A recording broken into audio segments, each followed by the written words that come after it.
Welcome back to episode 2 of the Bombs Birdies Podcast. If you guys are tuning in on Spotify, thanks for the download. If you guys are coming back on YouTube, obviously welcome back.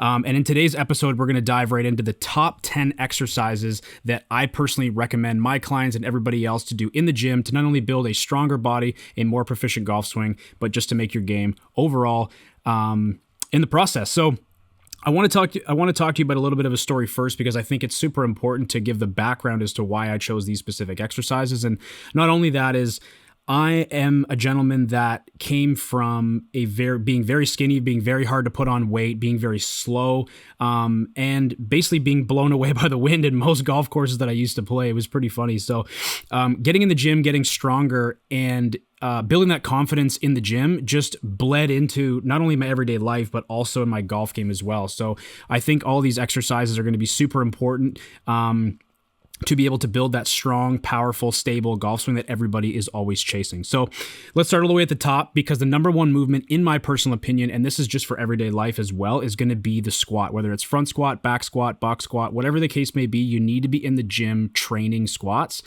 because it is the most universal movement, and it is the most foundational, fundamental movement that you can be doing to build your golf swing. The golf swing, obviously, the only connection you have is with the ground. So if you want a more stable golf swing, we need to make sure that you're obviously moving your body proficiently. But not only that, you're also strengthening that base, because like I said previously, that's the only connection you have with the ground.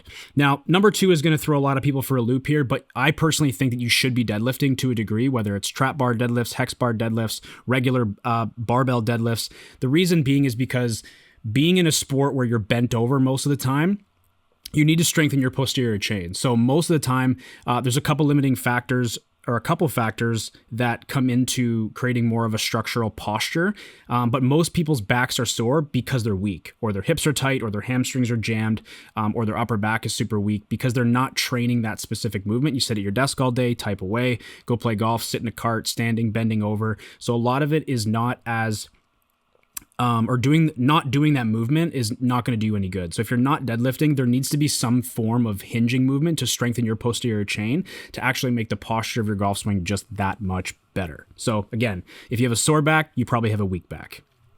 Moving into number 3, this one is actually one of my foundational favorites, is the med ball overhead slam. So simply just standing, and I wouldn't recommend getting a very, very heavy med ball. Anytime you're doing any plyo work or med ball rotational work, we want to try to keep it as light as possible so you can move as fast as possible.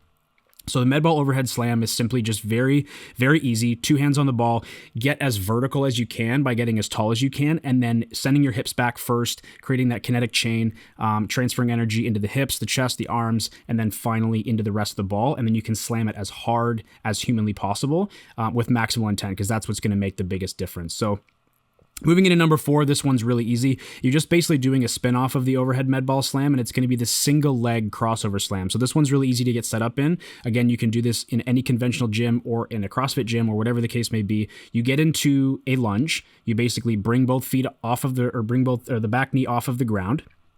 And you're going to basically think of it as a cross chop. You're going to reach up and over the leg that is currently flexed in order to create that singularity imbalance, right? Because again, the golf swing is all about transfer of energy, and you're not going to be completely 50-50 unless you're in setup. So as you're moving through your golf swing, there's always going to be a transfer of energy. So we want to make sure that you're training unilaterally, which is what's going to come down the pipe with some of the movements you're going to see in the back end of my list. So again, the single leg crossover slam is going to be a great one. Moving into number 5 is really easy. This one's with a band as well. This is to train the CNS, but also to get you to move really, really quickly. And it's what I like to call the banded pull down. Now, most of you guys might think of this as a lat pull down, but what you're going to do is you're going to attach a band about 3-4 feet above you. Okay. And it's going to be on your dominant side. You're going to train both sides, but it's going to be on the dominant side of what you would normally do for your golf swing. You're going to have a fairly heavy band and a skinny band, okay? And you're going to get into your golf posture, and then you're going to reach to whatever side, whichever way you play golf. You're going to grab the band, and you're going to start to chop or feel like you're pulling down as hard as you can, almost as if you were to make a golf swing with that band, but the band is fighting against you, and it's going to pull you back, right? So it trains kind of both ends of the spectrum, you pulling into the ball and then it pulling you back, so you can create some deacceleration, which is also very, very important.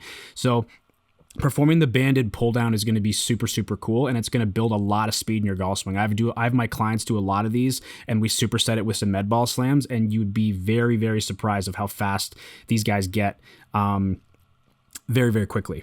Okay. Now we're going to talk vertical force. So box jump is going to be number 6. We need to create, there's a lot of science behind creating vertical force and actually producing force into the ground with the golf swing. There's a huge correlation there. So if you find yourself doing box jumps and you're getting higher and higher and higher on the box jump, that's going to be a huge sign that, like, okay, I have some speed coming down the pipe, because like I said, there's a huge correlation between how high you jump and actually how fast and how much speed you can create. So if your box jump is shit, your golf swing is probably slow. In my personal opinion, you can only really get so far. So creating more vertical jump is going to be absolutely huge.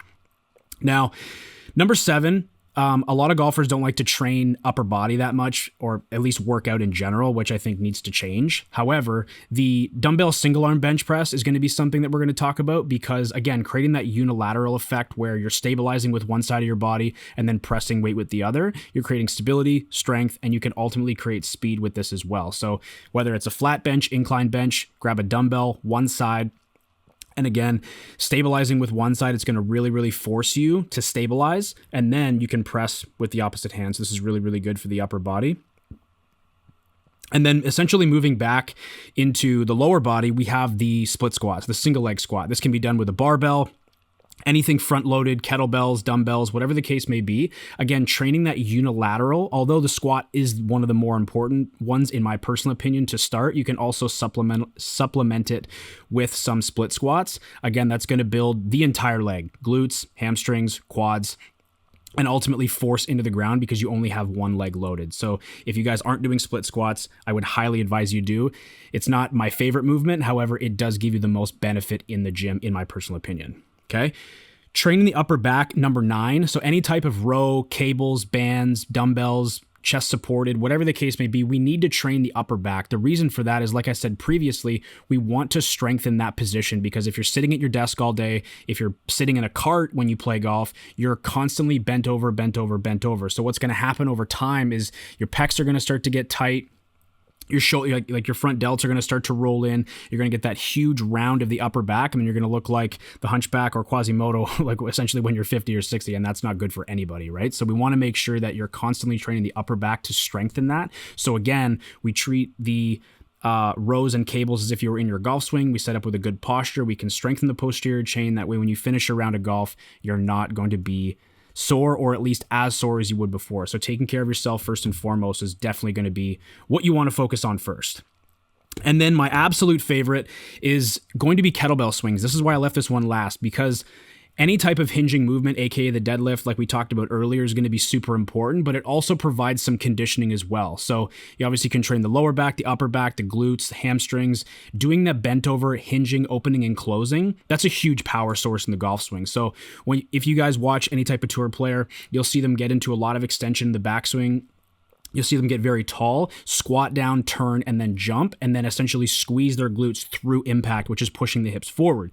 Now, that's very similar to what a kettlebell swing would be. So if you guys are not confident with deadlifts, if you guys want to try to shy away from the barbell, listen, I get it. I don't think you should, but I think it's important to implement some either kettlebell swings and progressively get heavier as we go, because like I said, it's going to provide some conditioning.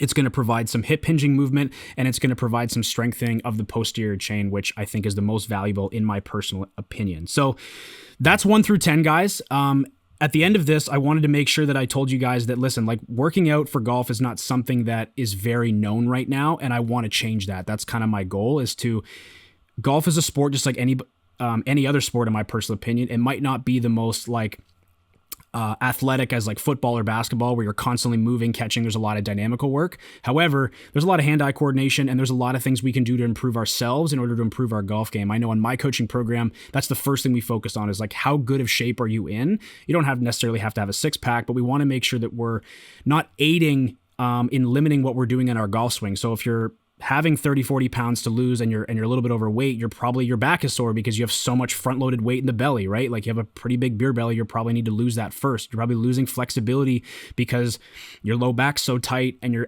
pecs are so jammed because you're so overweight. You're not able to make a full turn. So we like to focus on making the body work first for you. And then once we do that, we can build speed, build mechanics, and then finally strengthen everything along the way. So that's going to be it for us, guys. Thanks for tuning in. If you, like I said, if you guys are listening on Spotify, thanks to download. If you guys are new to the channel, please smash that subscribe button. Leave a comment below and let me know what your biggest takeaway is and what your favorite movement is in the gym. And as always, stay fast and tune in for the next one.